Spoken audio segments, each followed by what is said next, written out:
Yo, it's the Rap Radar Podcast. My name is B-Dot. Elliot Wilson. Yo, Elliot, how can we lose with shit like this, man? We can't lose, man. Absolutely I not. feel like I've talked to this guy many times, man, through the years, from Paris or whatever, but it's an honor, man, to say that he's now joining us for the first time. Finally. On the Rap Radar Podcast. Yes, Hit boy. When I walked onto the set, I'm like, oh, this the real Rap Radar right here. Let's get it.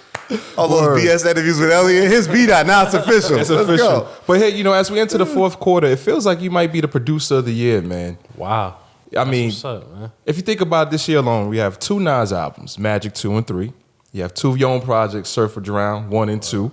We got the Music Soul Child album. We got work on Don Toliver, Travis Scott. Wow. Are you tired yet? Man, I'm not. I feel like I'm just warming up, man. Like, you know, me, like Elliot said, we've been knowing each other for a minute. And when we first met, like, that was my days of really literally trying to figure it out, you know what I mean? Figure out just even the music side of it, how to tap into them sounds and really just lock in. So now that I've pretty much got my formula, I'm using it up. Like, I'm knocking these albums out, artists come through, you know, I'm playing at least 10 joints, you know what I mean? And they picking multiple joints off the first rip most of the time. So that's why it ended up being an album or EP or whatever the case may be. Yeah. Yeah, because even when you first came with that joint you did with Alchemist, and you played homage to Control by mentioning some of your peers, but to me it just showed like you're at the point now where it's like there is a certain fire you have, a certain confidence you have now that like it's time for you to really claim your place in this game. 100 for sure. I mean, the game, it's all about progression and staying locked in and just becoming your best self. So, I wasn't on that particular song. Like, a lot of people feel like taking it personal and, oh, he dissing, he talking crazy. But it's like, I was just giving my point of view on, what I've seen. You know what I mean? I'm not saying that these guys can't do these sounds or they whack or whatever the case is. I never said none of that. I just said I never heard this, but I was just making a reference to myself. Like, I got, I could do any sound, you know what I mean? If you really tap in and listen. So you're always just working, no breaks. I mean, not really, bro. Like, it's like all day. Like, I love it. It's really like it's fun. It's like video games, bro. Like, I don't know how else to put it. Like, it's literally the beats have always been purely fun for me. Getting into the game and then you figure out how it works, that's when your brain starts to like, oh, okay, you gotta break it down on a more technical level. But I keep the base of it as just having fun. Yeah, I saw what you tweeted last month. You said, I'm just creating. I've been checked out of the industry. Right. Can you expound on that a little bit? Yeah, I mean, like I said, going through the game, you start to learn about it. You start to understand just how deep it is. You know what I mean? And when you focus too much on that, like, you'll drive yourself crazy. So it's like I had to just start thinking purely about the music and knowing that if I'm doing the right things in that arena, it's gonna get me to where I need to be. You know what I mean? Versus being like, oh, people, oh, I got a network, I gotta do this, I gotta like, the network is gonna come to you once you build what you're supposed to be building. Right. So what's like the average day for Hit Boy? Like, how many beats are you cranking out like a day? I can't really put a number on it. It's like as many as I can get out. That's what I do. Like, I go till I'm literally like, I'm so tired. My brain is fried. I can't even think no more. I just go, and just like, sometimes I might get 12 joints. Sometimes I might only get 3, but it's like, I just try to make sure they sound like right when the artists come through. Do you remember like the most you cranked out in one day? I mean, probably in my younger days, I probably could have did 20-some beats, you know what I mean? When I was only doing beats, but now you gotta think about it. It's, again, about the progression. Like, now I'm engineering for Nas as well, so I'm not able to just, sometimes a producer, when they got an engineer, they could sit in the back, still make beats while Nas is cutting. I'm sitting there with me and Nas. It's like me and him, and I'm recording him. I'm doing my little light mixes and just so we can leave the studio and listen to the music in the whip or just go over it, you know what I mean? So it's not just, me making beats all day. Like, I got a lot more things to handle. So it's funny you think you working like that inspired Nas to move it, I guess, at a faster pace. Sure. He said that. He was like, man, I don't know if I could have did this many albums this quick if it wasn't for just like how locked in you are on this shit. Like, what I mean? He give me the same credit I give him. He give me that same credit back. Like, we both inspire each other. Damn, so you took David Kim's spot, man? He mixes the albums. Yeah, David is like, that's his primary thing now. He just, he'll record here and there, but David is mixing multiple albums, working on his own album right now. You know what I mean? Is Nas the first time you ever engineered somebody? Or you I've been engineering since back, but like really locking in with an artist of that caliber, for sure. So 6 albums with Nas, Hit Boy. 6, man. I told you, Gangstar has 6 albums, man. 6 albums. Right, you text me that. Nah, that's crazy, bro. In that span of time, I didn't even realize we dropped 3 albums since this November will be KD3 anniversary. So it's 3 albums in less than a year. I didn't even realize it. That's wild. Time is it's flying. So what do you look at it legacy-wise or significance in hip-hop? Like when you look at it, like what makes it so special? I mean, it was a moment in time, you know what I mean? I feel like we always talk about it, and my perspective is like, I feel like in 5, maybe 10 years, this thing will just be looked at as and be respected a lot more than just because it's been coming so fast. It's hard for you to get used to it. It's hard for you to lock it in because we switching up the sound as well every time. It's not just soul. It's like I'm bringing in new modern beats. I'm having him try stuff out that he probably wouldn't usually try. So. We just switching it up, having fun. Did you know that you was gonna do a trilogy? Because part 2 came out just 2-3 months ago. Right. Not even, shit. Nah, exactly in July. I mean, nah, bro. It just be going like, what I mean? Like, I'll just get a hit, text from Nas like, man, I'm trying to record. Like, boom, pull up. It's that simple. And it just worked, bro. Like he'll stay in there with me. He'll wait around while I'm cooking up joints, be writing, vibing. Then boom, we record, get some shit done, and we go to the next one. That's how we think about it. Like and another thing, just overall, as me as a producer, I would get a joint that maybe would chart, and then not to say feel like I could rest, but just be a little more comfortable. Now I know how this game works, so I'm idea after idea. I'm always on to the next joint. You know what I mean? But you even empowered yourself this year too. Before we get back to Nas, with Surfer Drown, the first one. Right. To me, it felt more almost like a compilation. Like you allowed others to get their shine on. Was that like your intention when you were going with that project? Kinda, yeah. Just to give people, because I put the instrumentals on there too, so it was like to really showcase my producer side and my artistry, tell some of my story, and then do it alongside people that I respect musically. You know what I mean? But going back to Nas, with the Magic series, like where do you guys record? Do you do it in New York, LA? No, we record everything right at my studio at Chalice. Yeah, he just come to the studio, bro. Like he'll hit me like, I'm trying to pull up at 1. As soon as 1 o'clock hit, Nas is pulling up. You know what I mean? And it's like, I just like turn my phone off, put my phone to the side, like really try to give all of my attention to the time we spend in the studio. In the 1-800 Nas hit, he talks about, whether we did Diamond or Holly Soul, we did it for our soul. Like I think what's interesting about all these projects it's not defined by sales numbers or things like that. It's just people seem to enjoy the art. Like, why do you think it's connecting in that way? I mean, that's just where he is at, you know what I mean? As an artist that's been doing it, like he got his ways that he want to move in the game at this point. So it's like he not going to pop out and do a million interviews or be trying to just like, politic with the people to just like, oh, I want to sell to y'all. Like, it's not. This is how I feel right now. I'm getting genuine bars off that pertain to my life at this particular moment, and whoever it's for, they gonna rock with it. Right. Yeah, I definitely rock with that Magic 3. I saw that you guys did the interview together. You cited that one as the favorite out of the trilogy. Why is that one y'all guys' favorite for you particularly? What made that experience different? Man, I feel like that was the album I had been trying to make for him that whole time. Really? Like, like the way I was chopping samples and my usage of break beats on that album. I feel like I had splashes of that and pieces of that on all the other albums, but this is where I really feel like I nailed it, just like giving people a true Nas sound. But for now, you know what I mean? It's not gonna be Illmatic. It's not gonna be, it was written. It's like, this is what I feel like he should be rapping on right now. He agreed with me. Yeah. They say like this is a whole era of now, right? So you have a Nas sort of beginning, Illmatic, it was written era. You have that Stillmatic, Godson era. Now you have the Hit Boy era. Like crazy. It's like that's crazy. That's big. I mean, I never would have. I never would have expected. It's crazy though, man. I always would say to myself, like, I work with people like Jay-Z, Benny the Butcher, Nas, like all these East Coast artists. Not even realizing, like, my grandpa was from Harlem, so I got that in my roots without even, you know what I mean? I didn't even know that. Rest in peace to my grandpa. But yeah, since my pop's been, you know, touched back down, like, I just been tapping more into my roots and understanding just even where I come from for real. So to know that I got roots in New York.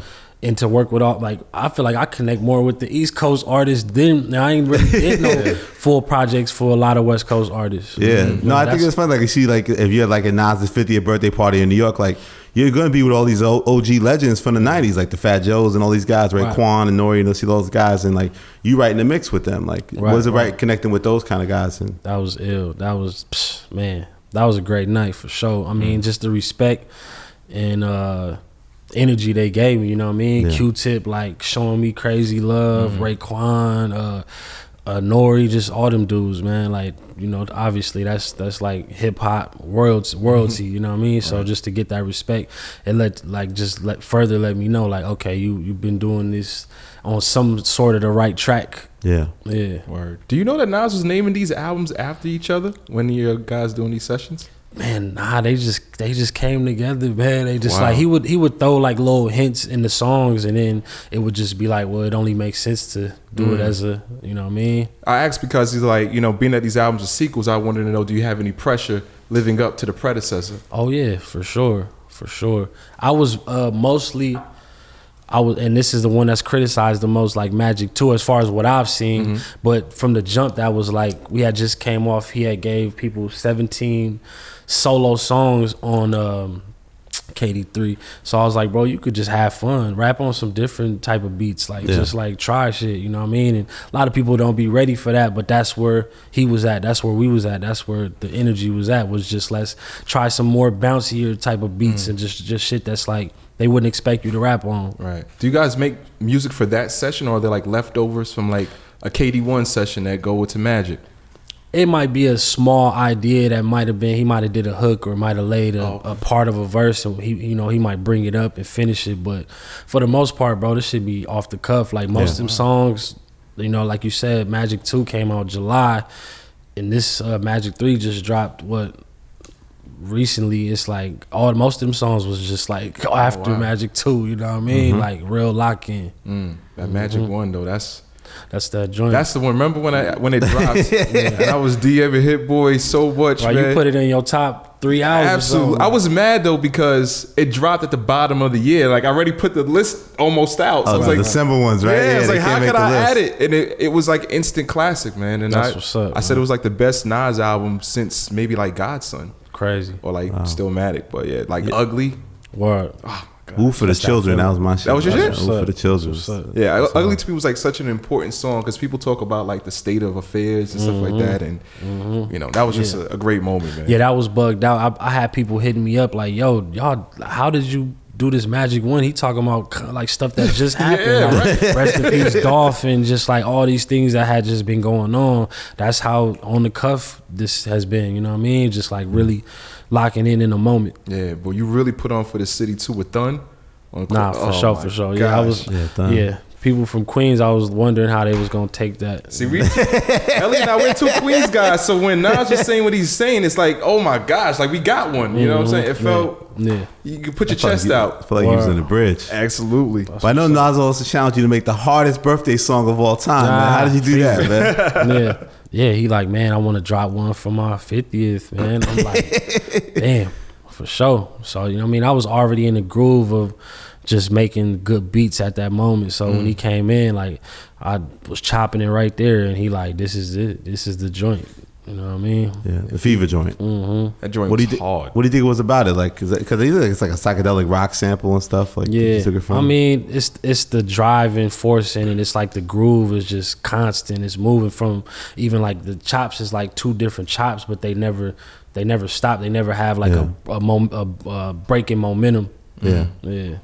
It's funny because a good friend of ours, Wayno, Yes. brought a topic to the. I think you've seen on social media about sampling now and the state of things. And I know you pride yourself on taking like you're sampling Eddie Kendrick's, but you're not using Eddie Kendrick's record that other people have sampled. You're taking another song and chopping it up. Like, can you speak to that about how you're looking at sampling now in the overall landscape? Because it seems like a lot of people. It seems like the criticism is that some of the sampling seems lazy and people are just trying to just catch the heat of a record that came before it. Right. No, I feel what Wayno was saying as far as like people taking just a full blown concept as well as the sample too. It's like, you know, to each his own, man. Like people make music for different reasons, but as far as like I always just wanted to be like the most creative I could possibly be. So taking somebody's full whatever just ain't for me personally. You know what I mean? I want to try a sample that people will hear and be like, damn, I gotta Shazam what this is. Like I'm trying to figure out what this is. Like versus taking like the most like a song that's been #1 on the charts before. You know what I mean? Yeah. So you're like actively digging in the crates, find obscure records? I got all my samples saved from when I started making beats in 2003. Like I had them on CD, but now they on drives, and I've been collecting sounds. That's 20 years now. Wow. Yeah. Wait, so you transformed them? You was buying records and transformed them to? I was buying files? CDs and had, you know, with different sounds on them. Yeah. And I would now they're transferred on the drives now, so people don't use CDs like that. Yeah. So why after all these years, why is FL Studio still a weapon of choice? Man, I'm just locked in on it, and they keep leveling it up as well. Like the newest version is like you can do stuff on there that I wish I could. Like I had to super manually go in and do these things, and it would take a long time. Now it's like instantaneous, you know what I mean? With the help of like, you know, I'm rocking with the AI, you know what I mean? Like as far as implementing it into your skill set and not using it as a crutch, but more so like, okay, damn, they got some stuff that you can really utilize and take your whatever you do to the next level. Right, that's what's up. You're not opposed to embracing the technology. It's a new day, man. It's a new day. People was hating on FL when I was on it all them years. I used to be like, that ain't real beats and all that. I heard all that stuff. So, now FL probably is like the #1 most used DAW, I would say. You know what I mean? Especially with the youth.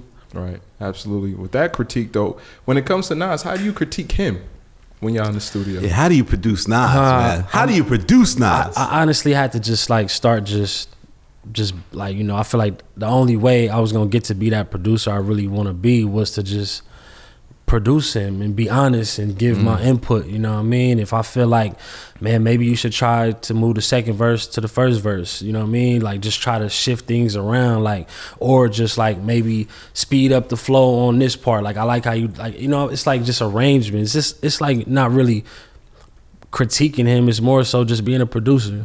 Yeah. Were you apprehensive at first, like trying to offer him advice? I mean, maybe when we first linked, we was getting to know each other. Yeah. You know, I started to understand that he was genuinely open to my ideas and open to me, like, you know, giving us suggestions. You know what I mean? How did y'all meet anyway? We met originally in like 2013.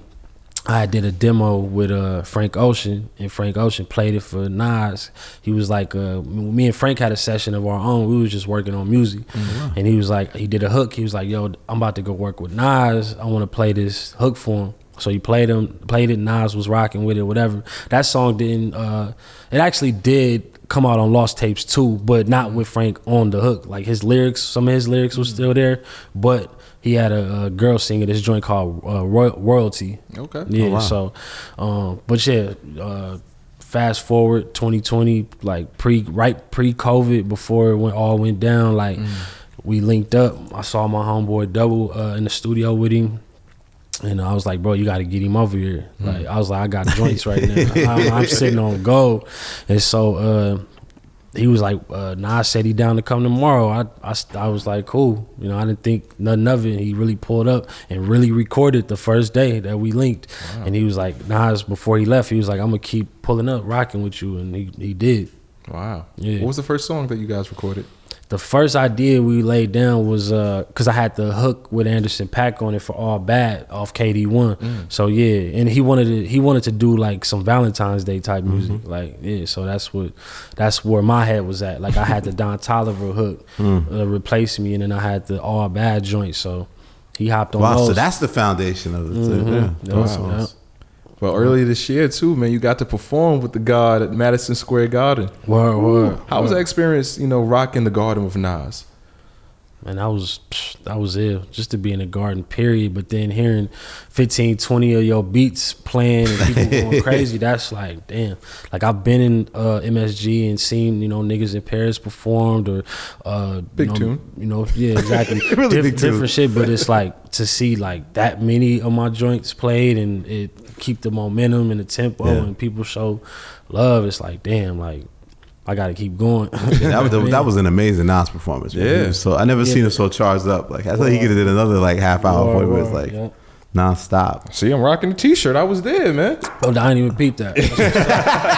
That's hard. Word. And you got to perform Composure? Was that the song you guys performed? Nah, I just came out for Michael and Quincy. That's right. Yep.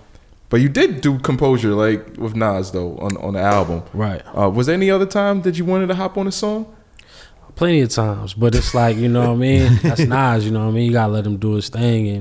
And yeah, we worked on ideas and got the Composure joint. We did the Tide off Surfer Drown 1, you know what I mean? Tide. He showed me love with that, so yeah. And then of course Lil Wayne, he showed a lot of love, man, on that Never Die. Nah, he went crazy on that. Like that flow was just relentless to keep the same rhyme scheme, the whole verse. Like I'm like, damn, that's why you at that level.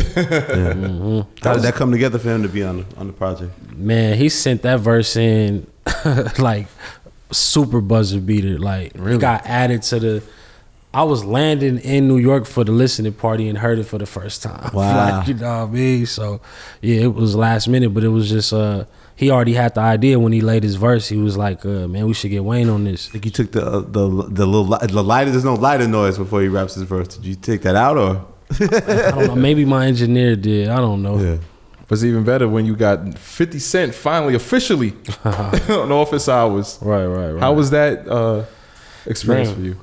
I wanted another 8 personally from him. I feel like Ill 16, but I mean, I liked his him just talking his shit, you know what I mean? Just showing love to Nas, showing love to Jungle, like just to see that bond, like on that for their history, like it's just ill. Right. I think it's kind of ironic, like you and Nas have had such great success, but you didn't really grow up on Nas's music like that, right? Right. Just being from the West Coast, being younger, and I heard like the popular songs. Yeah. You know what I mean? I didn't really dig into like the deep cuts and all that until we started locking in. Oh, I was gonna say, like, when did you finally like get hip to what album? I guess you gravitated towards.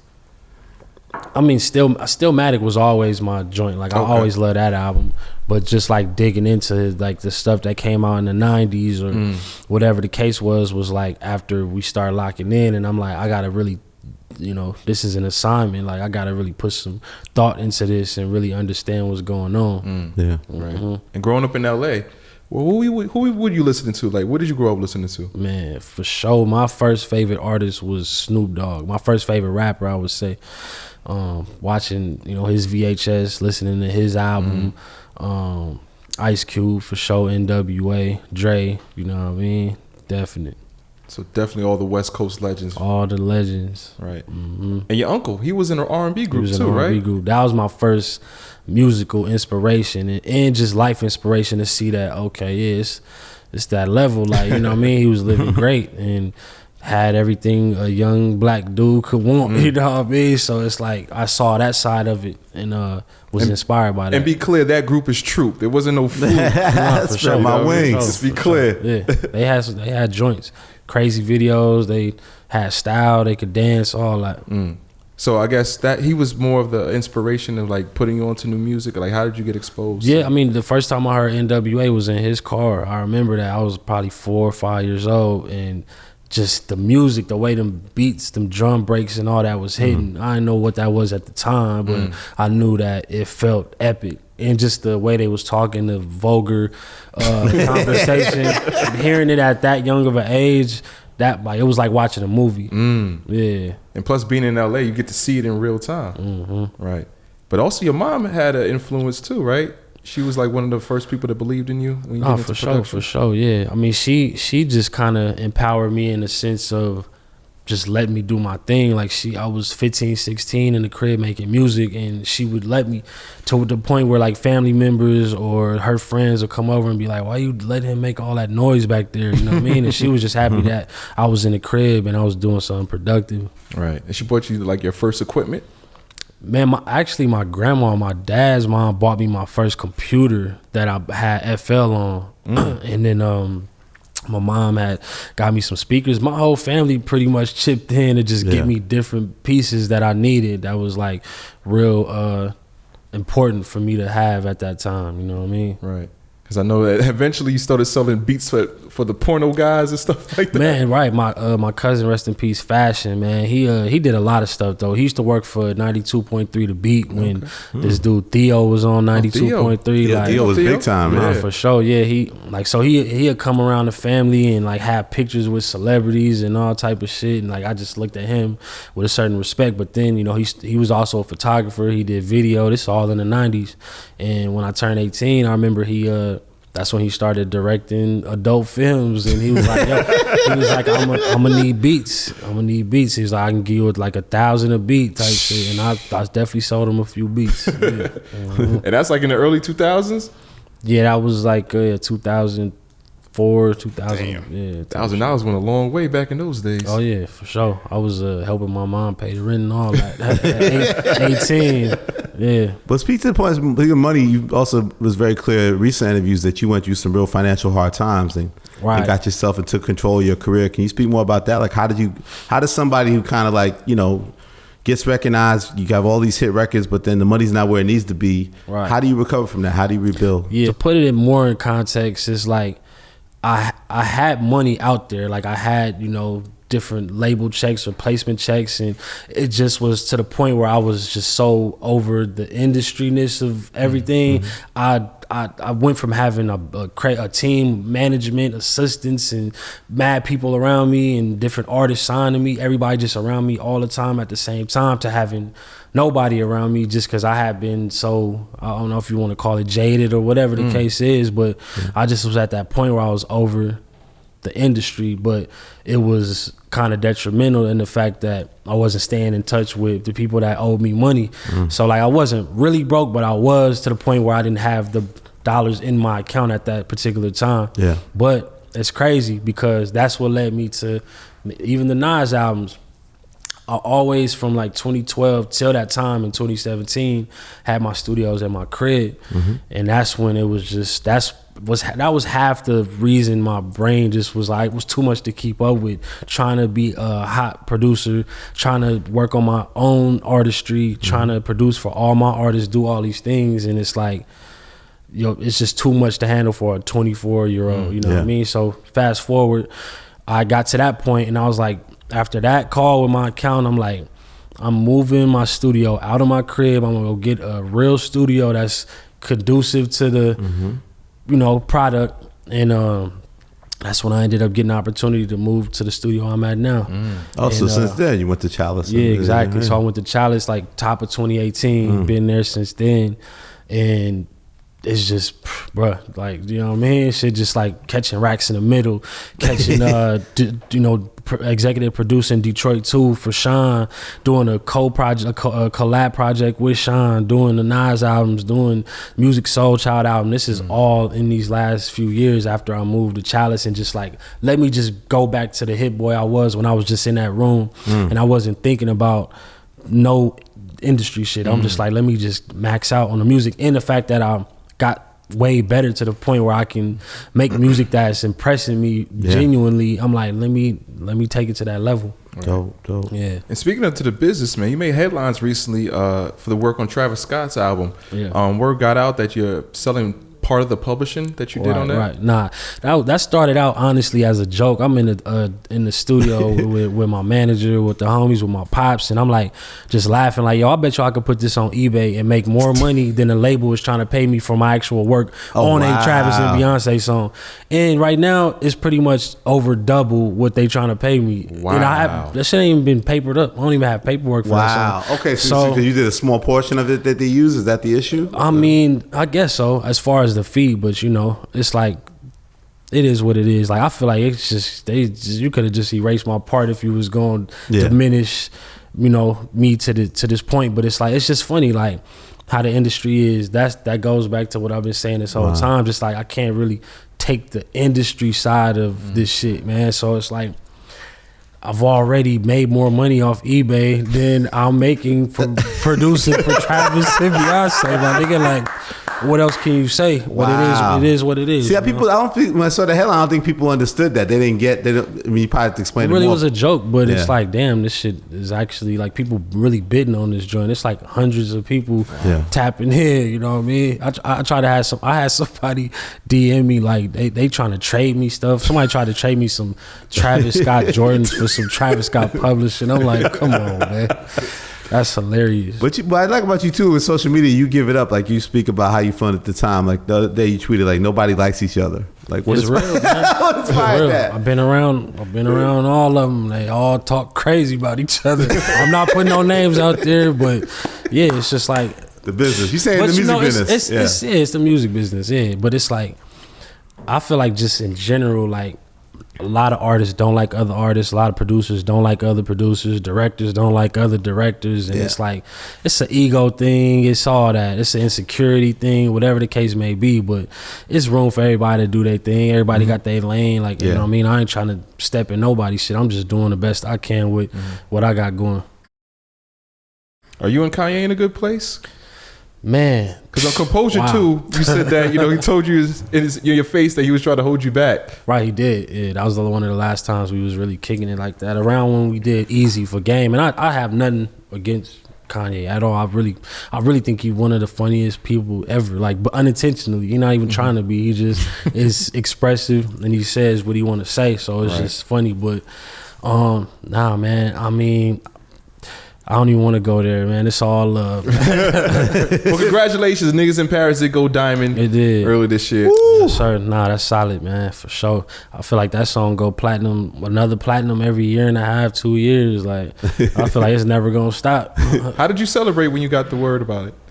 I was just making more beats. Back to work in the studio. Yeah, I don't really be, you know what I mean? That's cool, but I'm like, what's next, man? That's my whole thing right now. I'm like, every beat I make, I'm like, cool, that shit hard. I'm straight to the next beat. Yeah. Versus back in the day, I probably would kick back, you know what I mean? Like, nah, as many as I can get out in a day, that's what I'm on. But you got to think about it, reflect, right? As illustrious as Jay-Z's career is, you gave him his first diamond song. I couldn't even explain that one. Like, damn, that's crazy to me. Yeah, right. You would think he got mad diamond records, you know what I mean? But they are diamond, they hood diamond, they real nigga diamond, you know what I mean? Like, real ones know what's up. And you working with another Carter, Mrs. Beyonce. Yeah. Going back to 2022, you know, he produced the song Thick off the Renaissance project. Did you have B in mind when you created that song? When I created that beat, I actually did have her in mind, but I created the beat in 2014 before some sessions that she invited me to. She had some sessions in LA and invited me to come work, and that was one of the beats that was in the original batch that I made to present to her, and she kept it from 2014 till she dropped it on Renaissance. Yeah. Wow. So did you forget about that record? I didn't really forget about it because I'd be like, I go through all my beats. I would hear it here and there, I got thousands of joints, but sometimes I'll be trying to find something and just, I still go through the files and I'll click on Niggas in Paris, Goldie, I'll click on Backseat Freestyle. So they all just still there in the file. So I would hear it here and there and be like, damn, I know B got something crazy to this. But then when it finally came to fruition, she invited me to come hear the song before it came out. And I'm like, yeah, she took it to that real level, you know what I mean? Were you down with the fans for the Justice for Thick movement on the tour? Oh man, I'm not even hip like that. Yeah, so you know, Thick is one of the most popular records on Renaissance, right? But she didn't perform it on a set list. Okay. So some fans were like, "Justice for Thick." They were like, damn, see, I performed.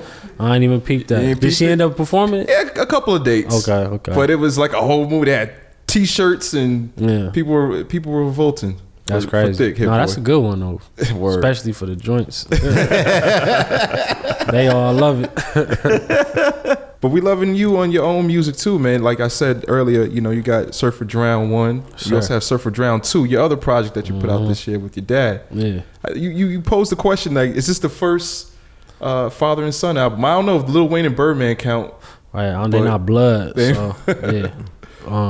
Yeah, I mean, bro, can't even explain it. Can't put it into words. Like, we've been, you know, talking about doing this, talking about locking in, but, you know, obviously he got locked back up. We was starting to do it. We was starting to get some momentum before he went back in. And for him to touch down, like, we dropped Surf for Drown 2 like a month later, and he was on 9 out of 10 songs. So that just was like, let me catch y'all up to speed, like, let y'all know that we still serious about it, that we still moving. So, and he never put out a solo album, and we working on it right now, and I feel like it's some of my best work, some of, you know, his best work, and it's gonna be, I feel like, a good staple for the West Coast. Like, it's bringing that authentic, you know, gangster energy back.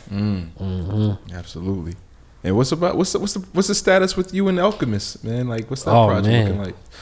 That nod. I see that nod there, man. Nah, that's like, yeah, that's some stuff. We working on some cool stuff, man. We got a lot of music. We just putting some things around it that's just gonna like really bring people into a world. Like, so I'm excited about that. Well, you're rapping over each other's beats, or you're rapping over his beats? We doing all that. we putting our beats together and getting different artists on them with us not even rapping on them, or it's like we just mixing it up. We having fun with it. That's that guy right there, man. Yeah, how did that Slip in the Darkness, the original thing, come together? How did that whole concept idea? I mean, we always have been cool. We always have been talking about linking up. And I remember seeing some clips of him going viral on stage performing with Larry June. And he was like, people like, yo, I need to hear more Alchemist.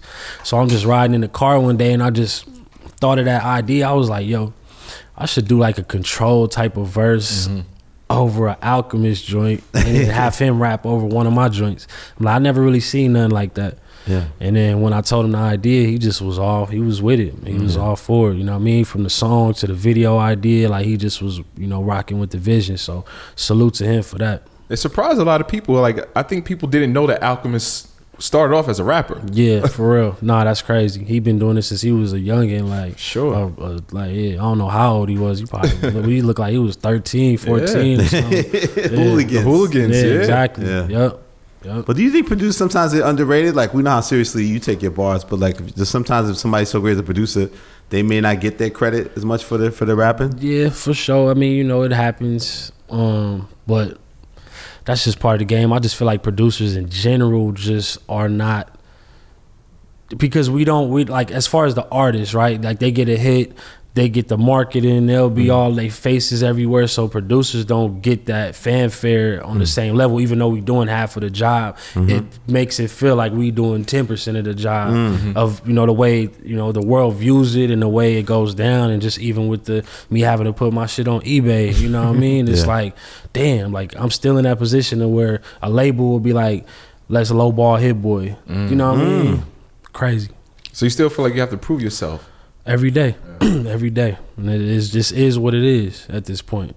Life after Jay-Z freestyle shouldn't be that. Jay-Z interview shouldn't be that. Right. It's a lot of great things though too, you know, so you got to take the good with the bad and just, you know, understand more and more how to navigate and just like create your own world. Yeah. Well, that's the thing too, you have a world now, so you don't have to chase after, it seems like, whoever the hot rapper is, blah, blah. Are there any artists out unrelated to you that caught your eye in terms of like in their music or things that caught your eye recently? Yeah, it's this dude Benjamin Earl Turner. He got like dope visuals and some cool music. Man, I listen to so much shit that when people ask me these questions, I'll be blanking. I don't be remembering. I'm down to work with whoever. I'm down to work with Sexy Red. You know what I mean? Like, she pulled up to the studio one time and she met Pops and all that and played her some joints. But yeah, I really want to tap in with her. I try to tell B that about Sexy Red. Man. He's fronting on Sexy Red, man. Look at him. I'm not guy. I'm from the show me state. You know what I mean? You gotta show I got some, but I got some stuff coming with Rhapsody, some real, hard rap female shit. You know what I mean? And Dope. yeah, I'm just locked in on whoever really want to work. What else you got coming? B? Hey, come on, man. What else can you reveal, man? Bruh, the Alchemist shit, definitely big hit album. Surfer Drown 3, but that's gonna be next year sometime. Okay. Yeah, Top of 2024. I'm gonna have to take it to that complete level. Actually, you know what? I'm leaving out the homie who is super talented. My nigga Denzel Curry. We got like probably 12, 13 joints in the stash right now. That's crazy. Some shit. Hard. He even got me rapping. Yeah. Really? Yeah, for sure. He's locked and came to Chalice. Y'all locked in? Mm-hmm. Wow. Yep. You got busy on that Tony Fontana 4 though, man. Word. That's what's up. Is a part 5 on the way as well? Man, I might as well close it out with the 5. You like closing things out, man. Right. You love closing things out. Gotta finish, gotta follow through, man. And on Sunrise, you had your own moment too in Surf and Drown. Mm-hmm. Word up. We talked about it earlier. Like this guy, big hit, man. That's your dad. Yeah, people still don't even be believing it, man. This nigga look too young or whatever. It's like, I mean, but his a lot of his youth got robbed from him. Like getting locked up at 19, staying in there to however he was 30 something, and yeah, that shit. I mean, he preserved himself and he owned it. Like he got that voice, man. Like I feel like this is one of the first like full voice rappers from the West Coast since Nipsey, you know what I mean? Like Nipsey rapped at the top of his register when he rapped, and so you could really feel it. And then Punch and Big Hit is on the same thing, you know what I mean? So we just like continuing the tradition and just trying to add our flair onto it. Yeah, I got hip to him Grinding On My Life. And I couldn't believe it. He said, "I'm your father." And I was like, "No, he's lying." That's funny. Word. Yeah. But what's it like seeing him like gain fans and become his own entity? Too ill, man. Like just being out, people want to take pictures and shit. Like, yo, Big Hit. Like it's crazy, man. And it's just dope that we got this lane and this avenue because the street shit is authentically in him. It's not like a fake, like it's like that shit be calling him and motherfuckers be trying to get him to go jump back into certain lanes where it's like we gotta just take the slow roll right now and just get it all the legal way, you know what I mean? Yeah. And he been dedicated to it, been locked in. He at the studio doing 5-6 songs a day. Now he like attracted mad different, energies to the studio, rappers and just, people that's inspired by what he doing. So matter of fact, since we talk about Big Hit, let's get his perspective, man. Word up. There he goes. Big Hit in the building? Big Hit. Yeah. Big Hit. What's up, bro? Yes, sir. Here we go. Larry June said a lot could change in 60 days, but for you, it's 90 days, man, since you've been home. No, about 100 ball, 120. It's moving fast, though. It felt like 10 years. Wow. That shit moving fast, man. How you adjusting to everything, Big Hit? I mean, I'm really not. I'm just taking it and flighting, taking flight, and I'm setting the tone. And you have your own project on the way. Yeah, yep. Can you talk about that? I mean, I'm on my 10th project for real. We're done with my first project, like the first week I was out. Yeah. So, I mean, they just been, negotiating. Sharpening it up, yeah, though, you know what I mean? Getting the little details right. Yeah. The truth is in my eyes. Yeah, the truth is in my eyes. Can you explain the title behind that? Oh, man, it's just... and then you designed that yourself, just, right? Yeah, man, it's just the real, man. It's... what, nigga? You don't see it? Yeah. Oh, God, it's self-explanatory. The pain, my nigga, is undeniable. You know what I'm saying? It's certain things I kind of wear my emotions on my sleeve.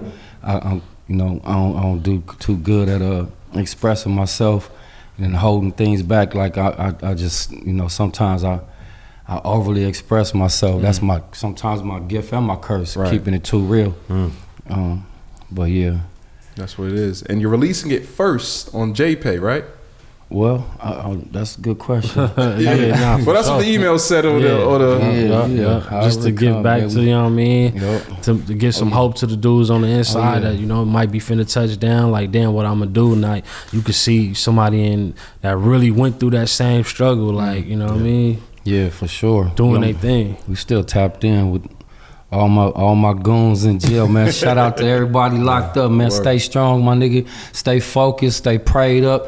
You know what I'm saying? Stay energetic, stay moving, man, and stay positive. And don't let nobody, you know, crush your dreams, man, because I don't give a fuck what situation you facing. You can always get up out of it, man. It's a loophole in every situation, man. Right. Keep pushing, keep fighting.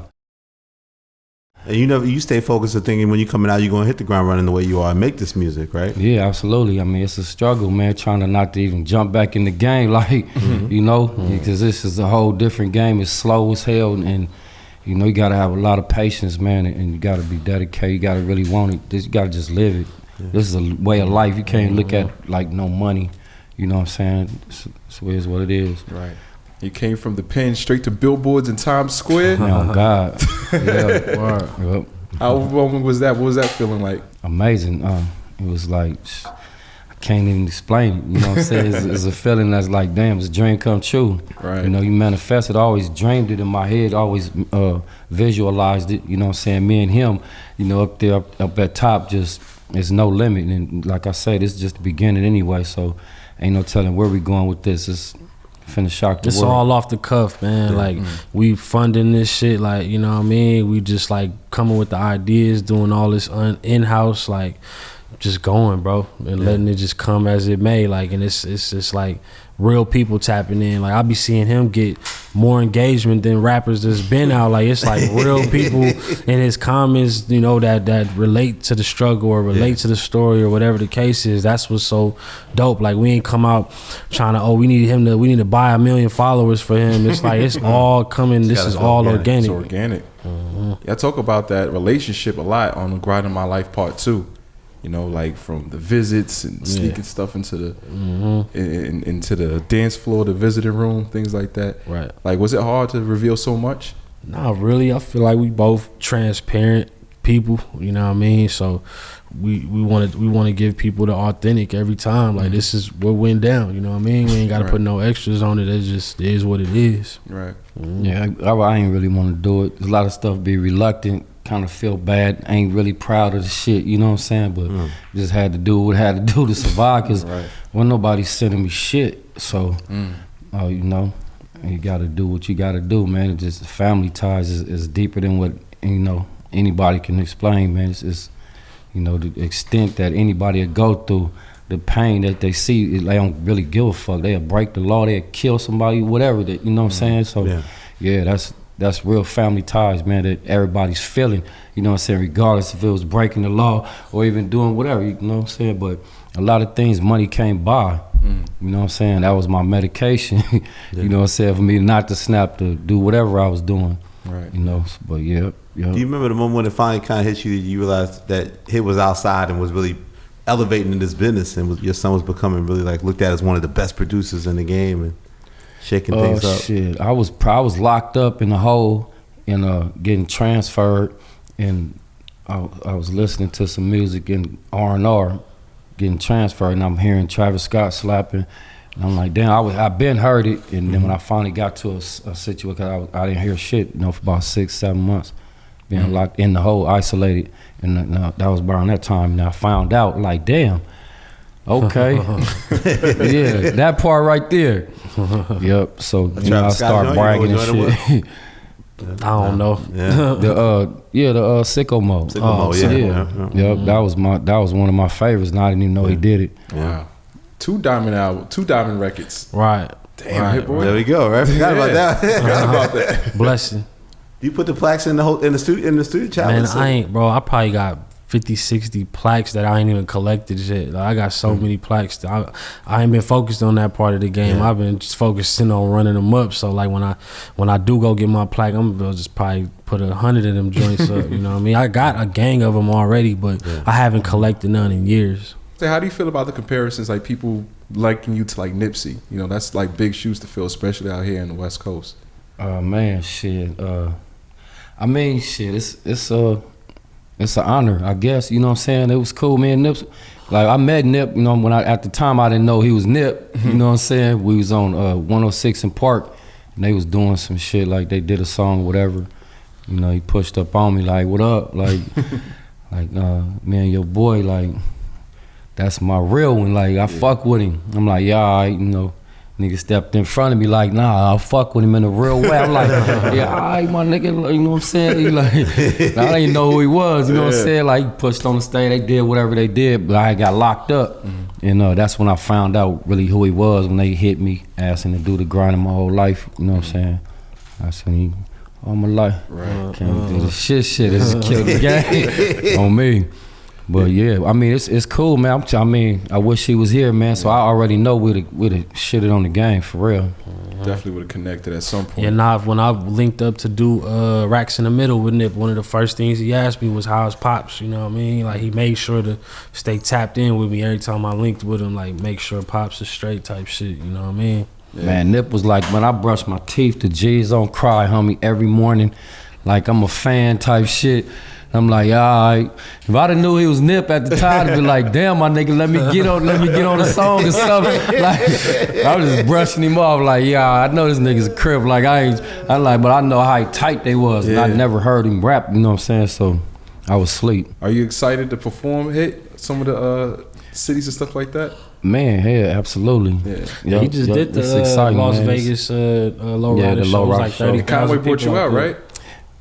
Jay Worthy? It was Jay Worthy. That was a different show. Oh, that's a different Conway show. Had a show, okay. and Jay Worthy brought him out, and then they just did the lowrider show out there in Vegas. Yeah. Yeah, that Watch Out for the Riders record was hard. Word. Shout out to homie Jay Worthy, man. Shout out Jay Worthy, Walt. I know you critique Nas, like you said earlier, Hit Boy, but how do you critique your father when it comes to the music? Man, same way, man. I'm gonna just keep it honest and just like, you know what I mean? He a creative, so he open to creative ideas, and we just get it to that finish line, man. That's my whole thing. Like, I'm gonna be open to your ideas, you be open to mine, and let's just make this record the coldest we can, for sure. I'll do the same thing. Like, take verses, move shit around, something that he may not have looked at as the hook, make that the hook, you know what I mean? Like, just really utilizing my ear. Right.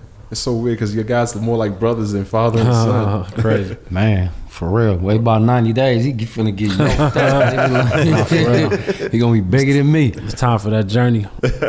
What's the key to the youth, man? Say how you feel you look big head, man. What's the secret, man? Man, Jehovah, man, I guess. You know what I'm saying? Ain't no secret, man. Like, I a lot of vegetables, fruits, man. I try to, stay working out off the cayenne pepper, all that, turmeric, ginger. You know what I'm saying? I'm off it. Yeah. Yep. Big hit workout plan, man. We gotta get a coming. It's coming. For real. Hey, you're from the West Coast. What did you grow up listening to?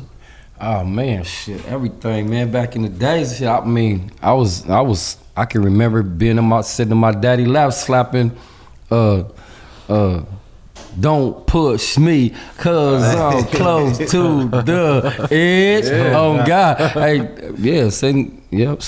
That, I mean, then I grew up out the KRS, KRS One, my nigga Bez Markie, Egyptian Lover, like NWA, like real, you know what I'm saying? Yep. African Bambaataa, stomping on the earth with my big black boots. You know what I'm saying? That type of shit. What exactly was Uncle Jam's Army? Uncle Jam's Army, my nigga, like was just West Coast, like just a movement, you know what I'm saying, with K-Day and KGFJ, you know what I'm saying, with Bobby Jimmy and all them. It was a radio station, my nigga. They was booming. Uncle Jam's Army used to come and just, I used to sneak out the house, nigga, tie my sheets together and climb out the window, you know what I'm saying, steal cars, nigga, with the screwdriver, really pushing to go to these functions, you know what I'm saying, young nigga, like. We used to be jealous in the East Coast because K-Day was the West Coast station. They were first to play hip hop 24 hours. Like, on me. You couldn't play hip hop 2 o'clock in the afternoon till Hot 97, all that came along. So we was jealous of like, on me. It was like LA, they can hear hip hop all day. All day. What year was that? But it was staticky though. It was late 80s, early 1580 K-Day. Yeah. I think it was like late 80s when it first was. It was 80s, for sure. 80s. Like 83, 82. Yeah, early on. Yeah. You know what I'm saying? And we never had that. We only had our rap shows at night. 84, 85, all through there. But it was young, Yeah, it was booming. Crazy. Hip hop was hip hop, pop locking, breakdancing, all the cha-cha. But speaking of history, I really don't think there's a real father-son. There's nothing ever been anything like this in hip hop history to me, right? I mean, I feel like you could look at people that may have put themselves in position and then pulled up their son, but it's like kind of in reverse this time. Like I've been doing my thing and the music getting established, and now I'm helping him to get known through what I'm doing as well. So it's like it's a good trade off, man. Like. And he really dedicated. Like everybody who pull up, like it's like shout out to homie Killer Twine from All Money In, Jay Worthy, RJ. He got full albums with all these dudes, let alone his own solo albums. Like everybody that pull up, they just like it's like I'm like, damn, this shit really in my DNA. Like people pull up and do 5, 6, 7, 8, 9, 10 songs with him, just the same way somebody come get that amount of records for me on the producer side. That's what it is. The Truth Is in My Eyes coming soon. Man, final words on that, man. What do you think how people gonna connect to that with the listeners? Man, The Truth Is in My Eyes. That's a real piece for the West Coast and just music, period. Like somebody that's really been through some stuff that most people don't experience, you know what I mean? Just like really putting that out there and making it enjoyable to where you could digest it, but just like it's a real raw story, you know what I mean? He been through some. You got stories for days, man. It's crazy. For sure. You feel big hit. Hey, man. I mean, I gotta say, some of that shit, it's nothing to be proud of, man. I ain't bragging. I be trying to fall back, but he like, nah. Gotta push give him that the real. shit. Right. Give him the real. Yeah. If you don't mind speaking on, what were you locked up for those 9 years? Shit. Right now, hit and run. Hit and run. Yep. Before that, 3 bricks, coke, gang of guns. But I ended up beating the gun charge and got out early. Then went right back with some counterfeit checks. Got out, went right back for the checks again. It was addictive. But then I went back for this hit and run. Gotcha. Yeah. Yeah, you talked about it on the Big Sean record a little bit. You say you on $1 million restitution. Who else you know? Yeah, man. Yep. Yeah. $1 million restitution, but that's off of me, man. They kept me like 5 years. I'm finna tax their ass for some millions now. They held me 5 years over. They gonna take a big hit for real. Yep. Oh God. Word up. Word. Well, we appreciate you guys, man. History, man. Appreciate y'all. Yes, indeed. Bro. Finally got on the rap radar. Hey, boy, the rap radar podcast. Whoa, rap radar. Man, whenever y'all bring the car test back, man, we gotta go up. Yeah, man. For sure. You gotta bring Make it happen, We Elliot. got the Maybach truck, man. We sitting the back, the levels of the ride is increasing. You trying to say, man? That's what it is. Man. Let's go. Let's do it. Yeah. Appreciate y'all, man. Word. Yeah. Much love. The Hollis family, man. Yeah. Rap Radar Podcast. Yeah.